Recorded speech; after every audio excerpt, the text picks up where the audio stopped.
The termination letter felt heavier than it should have in Sarah Chen's trembling hands.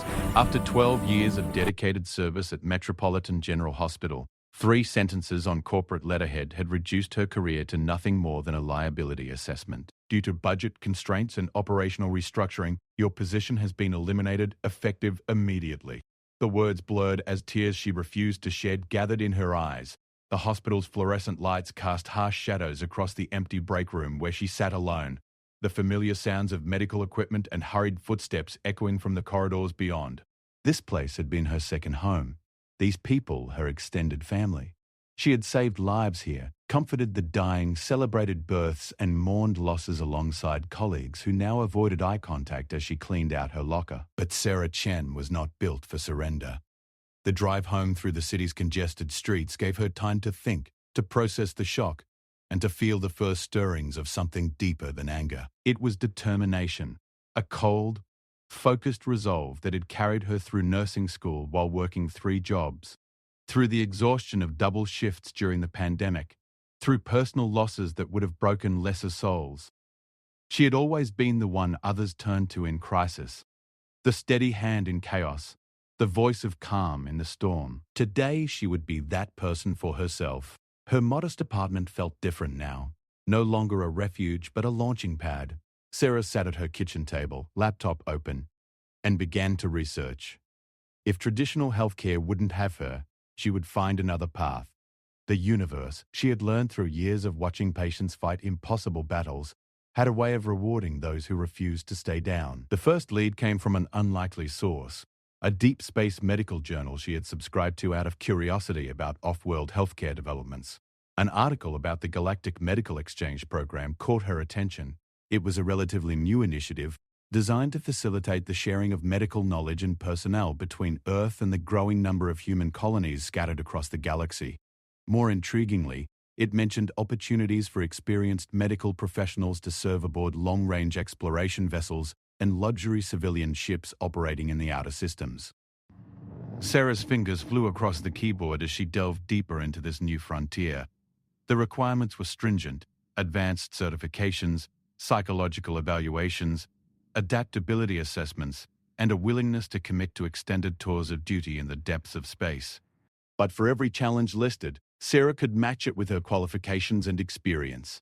Emergency medicine, trauma surgery assistance, critical care, psychological counseling certification, and multilingual capabilities. All skills honed in the pressure cooker of a major metropolitan hospital. The application process was comprehensive, requiring detailed medical histories, professional references, and a series of virtual interviews with officials from the Galactic Health Consortium.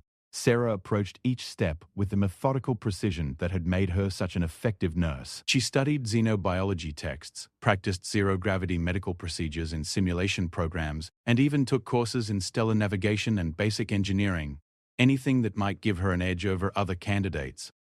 3 months after submitting her initial application, Sarah received the call that would change everything. The voice on the other end belonged to Commander Elena Vasquez, Director of Personnel for the Galactic Medical Exchange Program. Ms. Chen, I'll be direct with you. We've reviewed your application, conducted extensive background checks, and analyzed your performance in our simulation tests. Your scores are exceptional, but more importantly, your psychological profile indicates exactly the kind of adaptability and resilience we need for deep space assignments. We have 4 opportunities that we believe would be an excellent match for your skills. Sarah's heart pounded as Commander Vasquez outlined the positions. The first was aboard the luxury liner Stellar Empress, a massive vessel that catered to wealthy tourists on month-long cruises through the scenic nebulae of the Andromeda Approach. The second was with the Aurora's Dream, a high-end exploration yacht owned by a consortium of scientists and entrepreneurs who funded their research through luxury expedition tours. The third opportunity was aboard the Meridian Star, a mobile resort that parked in orbit around exotic planets, allowing guests to experience alien worlds in complete comfort and safety. The fourth and most intriguing was a position on the Phoenix Rising, a cutting-edge vessel that served as both luxury transport and mobile research station for the Galactic Institute of Advanced Sciences. Each position offered not just employment but adventure, purpose, and the chance to be part of humanity's greatest undertaking, the expansion into the stars. More than that, they offered respect, substantial compensation, and the opportunity to practice medicine in environments where her skills would be not just valued but absolutely critical to mission success. "The choice is yours, Miss Dowd." "Chen," Commander Vasquez said, "each of these vessels has specifically requested you based on your qualifications. Take your time to decide. But understand that these opportunities don't come along often. You have something these ships need, not just medical expertise, but the kind of character that keeps people alive when they're millions of miles from home." After the call ended, Sarah sat in her quiet apartment, looking out at the city lights below. Somewhere up there, beyond the glow of terrestrial civilization, 4 luxury starships awaited her decision. It seemed impossible, like a dream too good to be true. Just months ago, she had been discarded like damaged equipment. Now she was being courted by the most advanced medical programs in human space. The irony was not lost on her. The hospital that had deemed her expendable had no idea what they had given up. In their rush to cut costs, they had thrown away someone who could have been their connection to the future of medicine itself. Their loss was about to become the galaxy's gain. Sarah opened her laptop and began researching each vessel in detail. She would not make this decision lightly. Whichever ship she chose would become her new home, her new family, and her new purpose. She had learned long ago that the strongest steel was forged in the hottest fires, and her recent trials had only made her stronger. The weak, self-doubting person who had sat in that hospital break room 3 months ago was gone, replaced by someone ready to reach for the stars. The transformation had not been easy. There had been nights of doubt, moments when the weight of uncertainty threatened to crush her spirit. She had questioned every decision, second-guessed every choice, and wondered if she was chasing an impossible dream. But each setback had only fueled her determination. She had destroyed the part of herself that accepted limitations, that bowed to circumstances beyond her control. In its place, she had built something unbreakable, a will that could not be bent by others' opinions or broken by their rejections. As she prepared for the virtual tours of each vessel that had been scheduled for the following week, Sarah reflected on the journey that had brought her to this moment. The hospital's rejection had been devastating, but it had also been liberating. Free from the constraints of institutional thinking and bureaucratic limitations, she had discovered possibilities she never would have imagined. The universe was vast and full of opportunities for those bold enough to seize them. Her research revealed that each of the 4 vessels represented a different path forward, each with its own unique challenges and rewards. The Stellar Empress would offer stability and luxury, serving passengers who could afford the finest accommodations while traveling between the inner worlds. The Aurora's Dream would provide excitement and discovery, supporting scientific expeditions to uncharted systems. The Meridian Star would combine medical practice with environmental challenges, as guests engaged in adventure tourism on alien worlds. The Phoenix Rising would offer the ultimate in professional development, working alongside the galaxy's brightest minds as they pushed the boundaries of human knowledge. The decision would require careful consideration of not just immediate opportunities but long-term goals. Each ship would offer different experiences, different types of patients, and different opportunities for professional growth. More importantly, each would require different aspects of her personality and skills. The contemplative, analytical approach needed for research aboard the Phoenix Rising was different from the quick-thinking crisis management required on the adventure-focused Aurora's Dream. But Sarah was not the same person who had been handed that termination letter. The trials of the past months had revealed depths of strength and adaptability she had never known she possessed. Whatever challenges lay ahead among the stars, she was ready to meet them head-on. The weak self that had once feared rejection and change had been systematically dismantled and replaced with something far more powerful, an unshakable confidence in her own abilities and worth. As the city settled into sleep around her, Sarah began making lists, comparing options, and planning for a future among the stars. Tomorrow would bring virtual tours and detailed discussions with ship commanders. Next week would bring final interviews and contract negotiations. Within a month, she would be aboard one of 4 luxury starships, beginning a new chapter in a story that had once seemed to be ending in failure. The hospital that had discarded her would continue its daily operations, probably never giving her another thought. They would hire someone cheaper, someone younger, someone they believed would be more compliant with their cost-cutting measures. They would never know that they had let slip through their fingers someone who was about to become part of humanity's greatest adventure. Their narrow-minded focus on quarterly budgets had blinded them to the larger picture, to the possibilities that lay beyond the confines of terrestrial thinking. Sarah smiled as she closed her laptop and prepared for bed. In the darkness of her apartment, she could almost see the stars calling to her, promising adventures and challenges she could barely imagine. The transformation was complete, from fired nurse to potential galactic hero. All that remained was to choose which of 4 luxury starships would carry her toward her destiny among the stars. Part 2. The choice and the journey begins.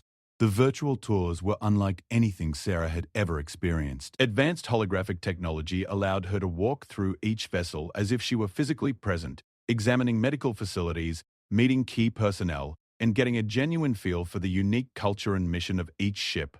What struck her most was how different each environment was, despite all 4 being luxury vessels operating in the same general region of space. The Stellar Empress was exactly what its name suggested, a floating palace designed to cater to the wealthiest travelers in human space. The medical facilities were extensive and equipped with the latest technology, but the focus was clearly on cosmetic procedures, wellness treatments, and managing the health concerns of elderly passengers who could afford extended luxury cruises. Dr. Marcus Webb, the chief medical officer, was professional but somewhat condescending during their interview, clearly viewing the nursing staff as subordinates rather than colleagues. The ship was impressive, but something about the atmosphere felt stifling to someone who had thrived in the collaborative chaos of emergency medicine. The Aurora's dream was smaller but more exciting, designed for wealthy adventure seekers who wanted to explore the galaxy's wonders while enjoying 5-star accommodations.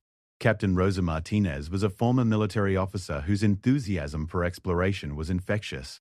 The medical facility was compact but well designed for handling the kinds of injuries and illnesses that might result from exotic expeditions, everything from alien allergic reactions to zero-gravity accidents. Dr. Yuki Tanaka, the ship's physician, spoke passionately about the unique medical challenges they encountered, from treating patients affected by unusual planetary atmospheres to providing emergency care during off-world excursions.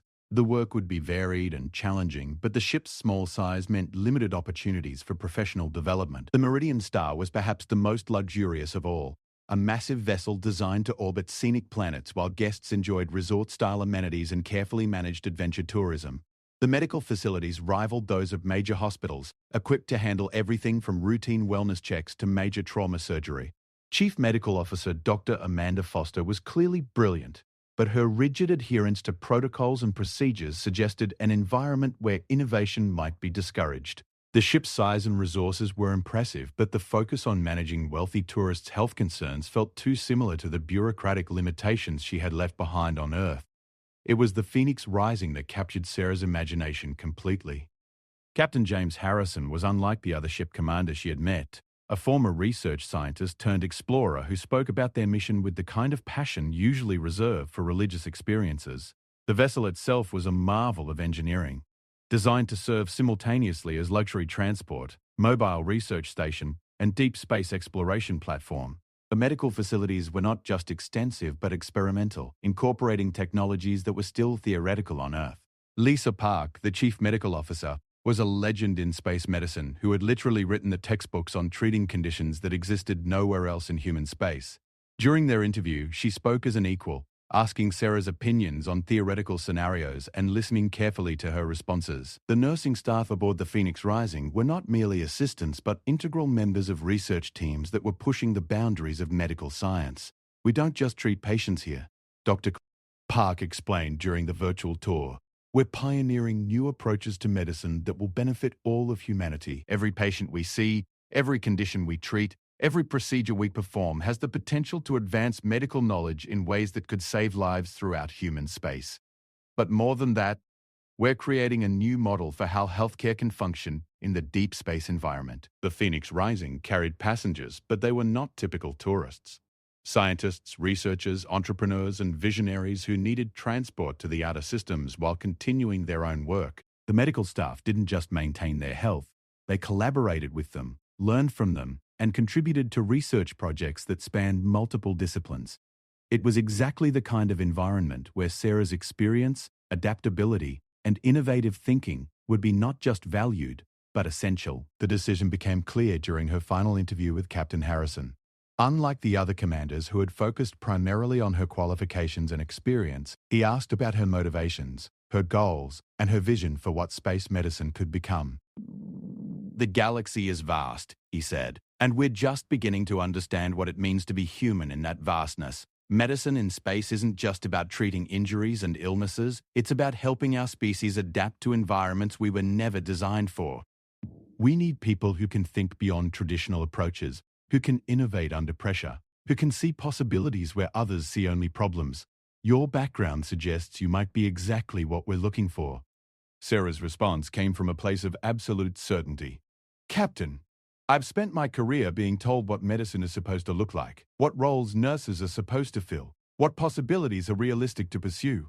I've learned that the greatest breakthroughs come when we stop accepting limitations as permanent facts. I want to be part of something that's creating the future, not just maintaining the status quo. The contract negotiations were surprisingly straightforward. The Phoenix Rising offered not just competitive compensation, but opportunities for advancement that didn't exist anywhere else in human space.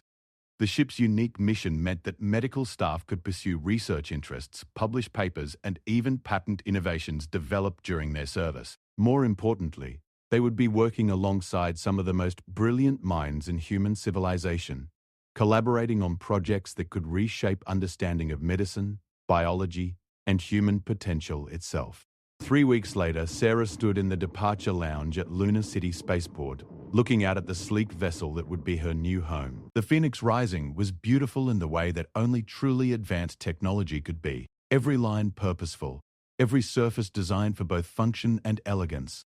The ship's hull seemed to shimmer with an inner light, a result of the exotic materials used in its construction. Her personal belongings were minimal.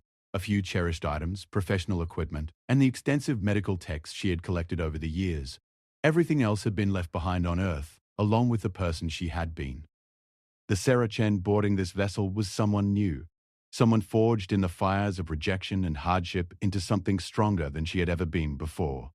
The orientation process aboard the Phoenix Rising was comprehensive but exciting. The ship's crew of 847 included not just support staff and passengers, but some of the most accomplished individuals in human space. Sarah found herself working alongside doctors who had pioneered surgical techniques in zero gravity, researchers who were mapping the genetic variations that occurred in long-term space populations, and engineers who were developing medical devices that existed nowhere else in the galaxy. Her first assignment was in the ship's primary medical bay, a facility that rivaled the best hospitals on Earth while incorporating technologies that were purely theoretical in terrestrial medicine. The diagnostic equipment could analyze conditions that didn't exist on Earth. The surgical suites were designed for operations in varying gravitational fields, and the pharmaceutical laboratory could synthesize treatments for diseases that had only been discovered in space. But it was the people she worked with that truly made the difference. Dr. Park turned out to be not just a brilliant physician but an inspiring mentor who encouraged every member of her team to push beyond their perceived limitations. The other nurses were not competitors but collaborators, each bringing unique skills and perspectives that enhanced the entire team's capabilities.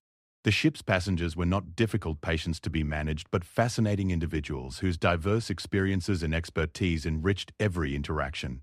Sarah's first major case came during their 3rd week in deep space, when the ship received a distress call from a mining operation on a remote asteroid. The miners had been exposed to an unknown organism that was causing symptoms unlike anything in the medical databases.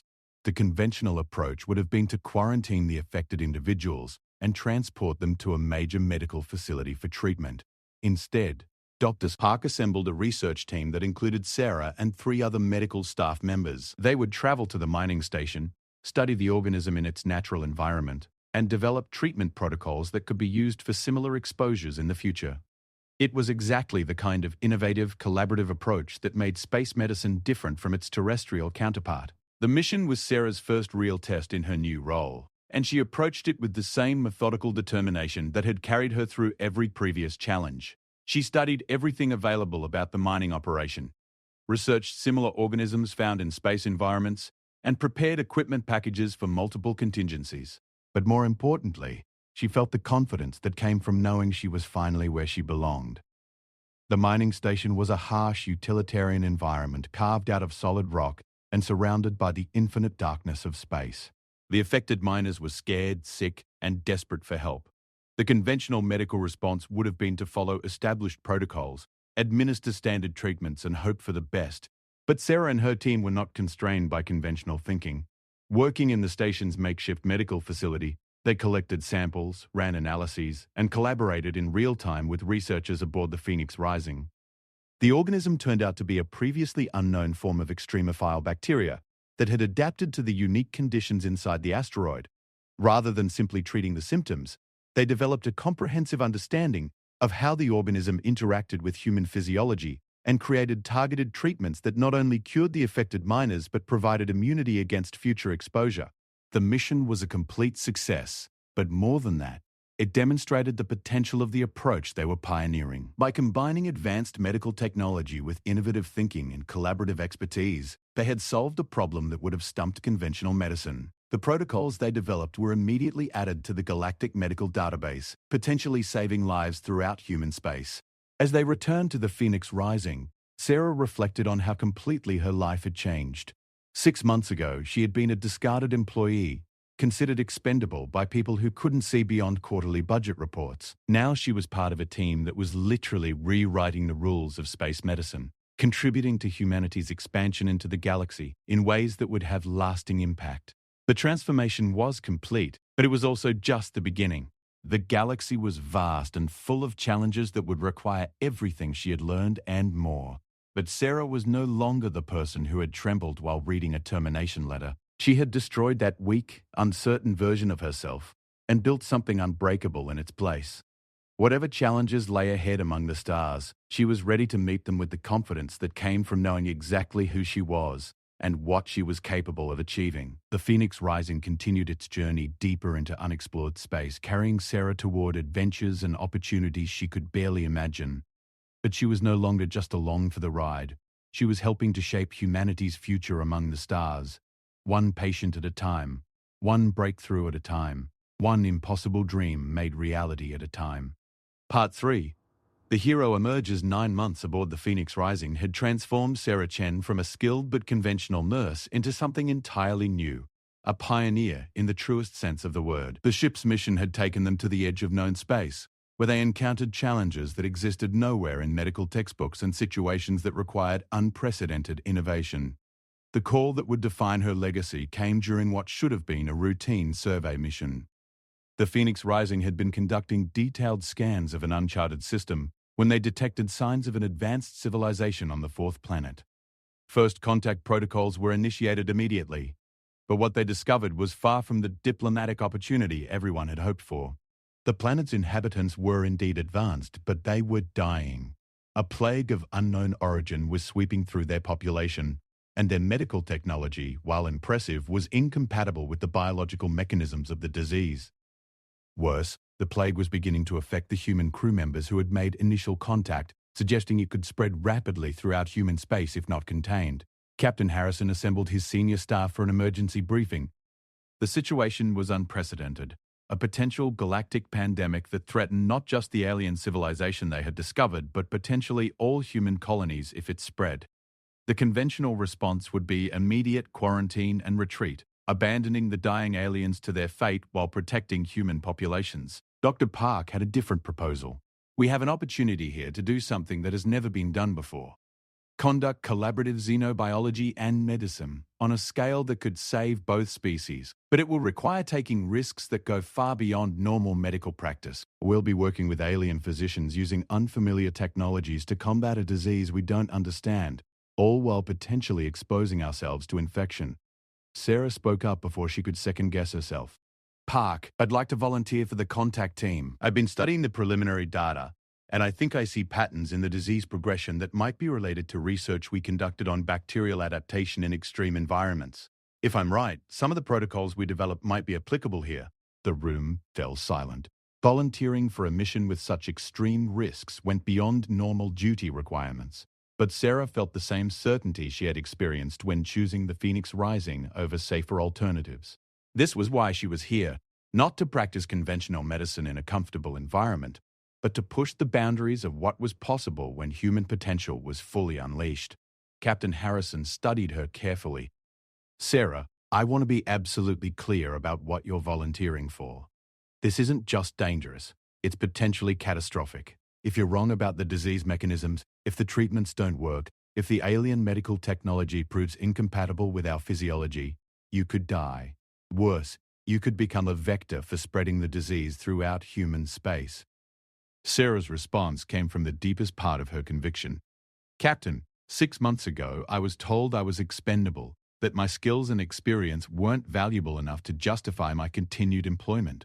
I could have accepted that judgment and spent the rest of my life wondering what I might have accomplished. Instead, I chose to bet everything on my own potential. I destroyed the part of myself that accepted limitations and built something stronger in its place. I'm not the same person who was fired from that hospital.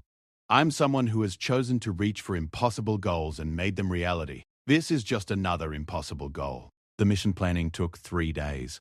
Sarah would be part of a 5-person team that included 2 xenobiologists, a linguistic specialist, and a medical engineer. They would transport to the planet's surface with portable laboratories and medical equipment, establish communication with local physicians, and attempt to develop collaborative treatment protocols. The timeline was critical. The disease was spreading rapidly through the alien population, and infected humans aboard the ship were beginning to show similar symptoms. The planet's surface was beautiful in an alien way. Purple vegetation under an orange sky, crystalline cities that seemed to grow organically from the landscape, and inhabitants who looked remarkably similar to humans despite having evolved independently. The plague's effects were immediately visible. Empty streets, makeshift medical facilities, and a population struggling desperately against an enemy they couldn't defeat. The alien physicians were initially skeptical of human offers to help. Their medical technology was based on quantum manipulation of cellular structures, while human medicine relied on chemical and surgical interventions. The two approaches seemed fundamentally incompatible, and several senior alien doctors argued that collaboration was impossible. Sarah's breakthrough came during her second day on the planet, while working with Dr. Zethara, a young alien physician who was more open to unconventional approaches. Using a combination of human diagnostic equipment and alien quantum scanners, they discovered that the plague organism was actually a hybrid entity, part biological virus, part quantum construct that existed partially outside normal spacetime. The discovery explained why neither human nor alien medicine had been effective alone. The biological components could be addressed using human pharmaceutical approaches, while the quantum aspects required alien technological solutions.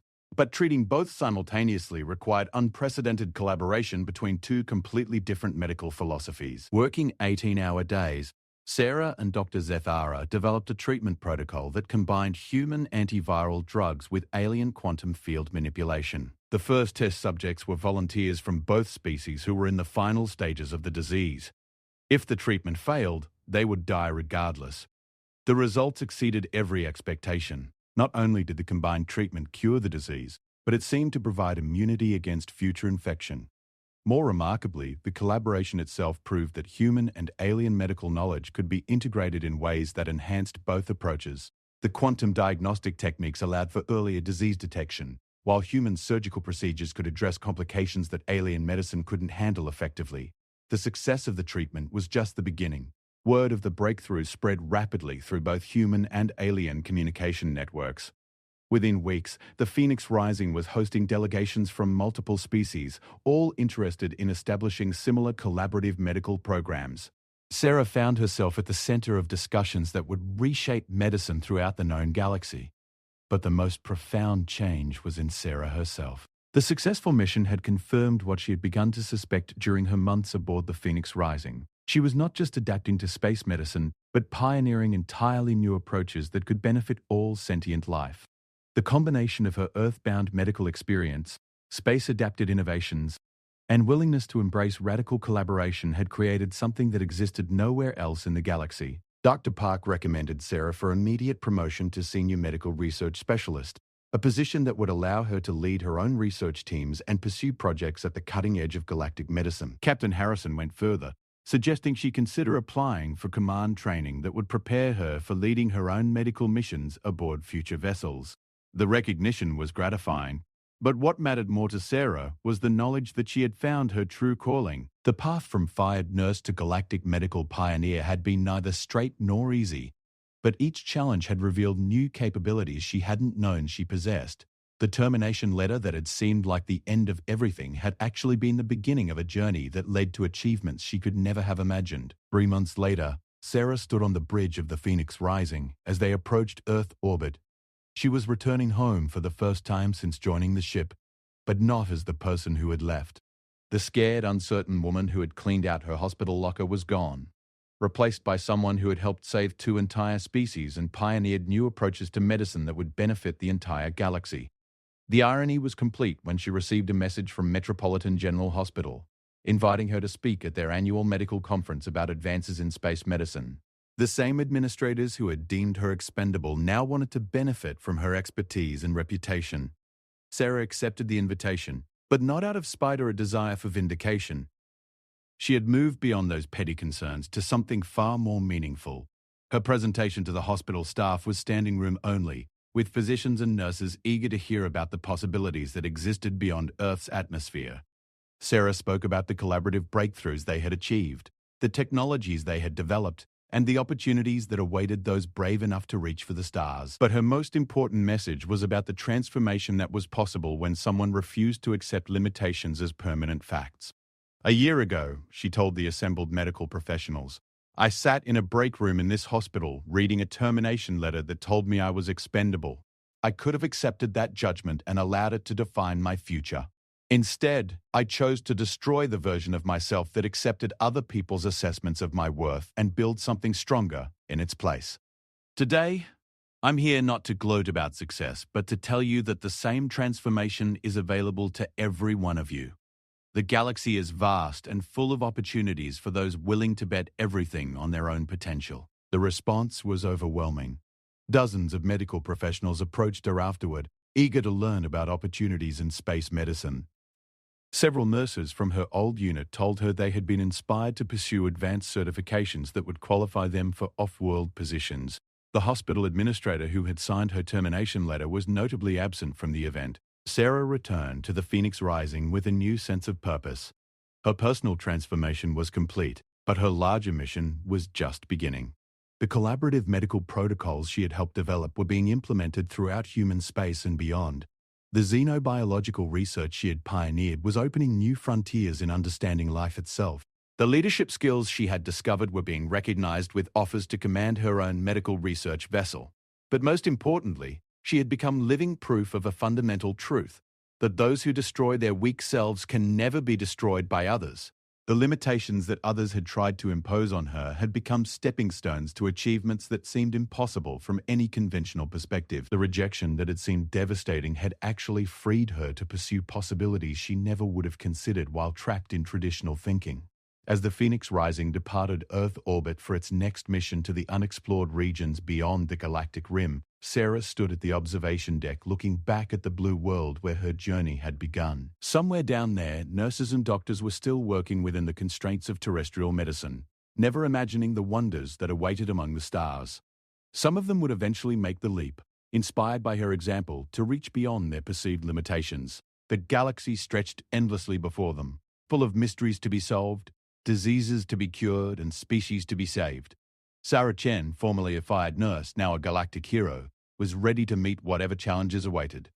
She had learned the most important lesson of all, that the only true limitations are those we accept, and the greatest transformations come when we choose to destroy our weak selves and build something unbreakable in their place.